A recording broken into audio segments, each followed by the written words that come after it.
بسم الله الرحمن الرحيم. والنجم إذا هوى ما ضل صاحبكم وما غوى وما ينطق عن الهوى إن هو إلا وحي يوحى. علمه شديد القوى ذو مرة فاستوى وهو بالأفق الأعلى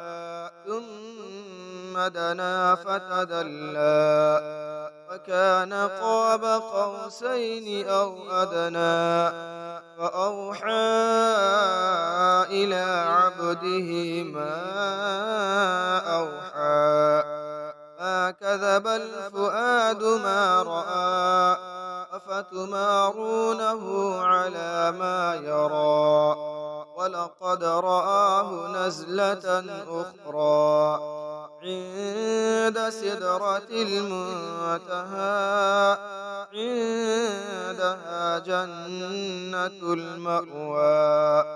إذ يغشى السدرة ما يغشى ما زاغ البصر وما طغى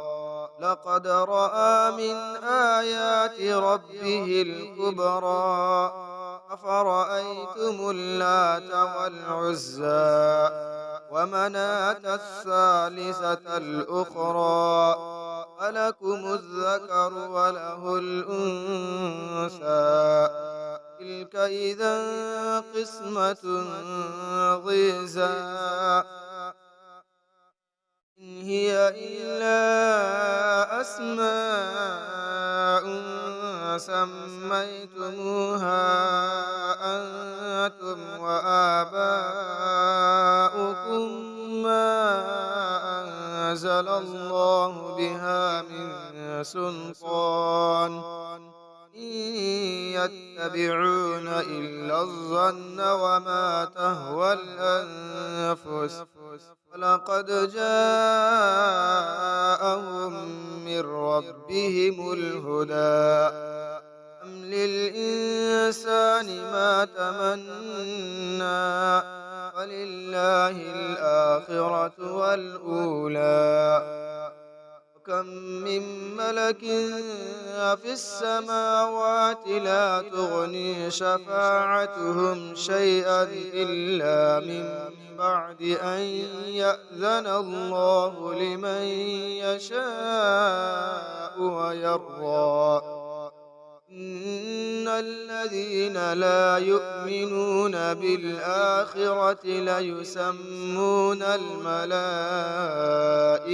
تسمية الأنثى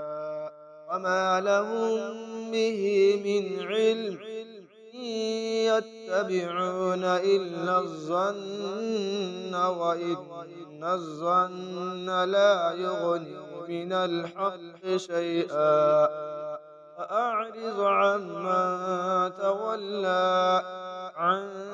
ذكرنا ولم يرد إلا الحياة الدنيا ذلك مبلغهم من العلم إن ربك هو أعلم بمن ضل عن سبيله وهو أعلم بمن اهتدى ولله ما في السماوات وما في الأرض ليجزي الذين أساءوا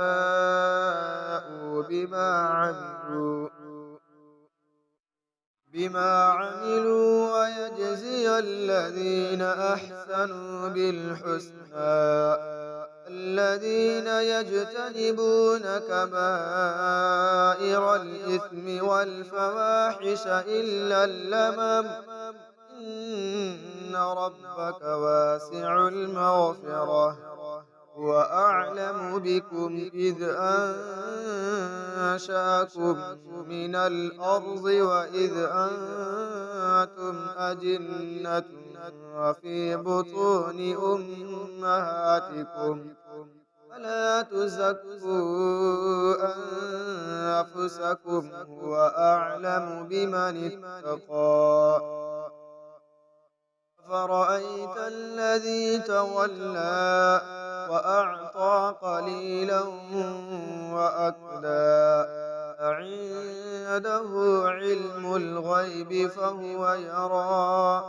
أم لم ينبأ بما في صحف موسى وإبراهيم الذي وفى ألا تزر وازرة وزر أخرى وأن ليس للإنسان إلا ما سعى وأن سعيه سوف يرى ثم يجزاه الجزاء الأوفى وأن إلى ربك المنتهى وأنه هو أضحك وأبكى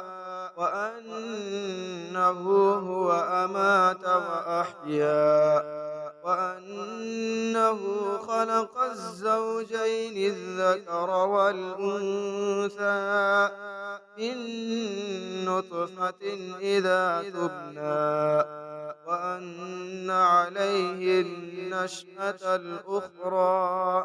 وأنه هو أغنى وأقنى وأنه هو رب الشعرى وأنه أهلك عادا الأولى ثمود فما أبقى وقوم نوح من قبل إنهم كانوا هم أظلم وأطغى والمؤتفكة أهوى فغشاها ما غشى فبأي آلاء ربك تتمارى هذا نذير من النذر الأولى أزفت الآزفة ليس لها من دون الله كاشفة فمن هذا الحديث تعجبون وتضحكون ولا تبكون وأنتم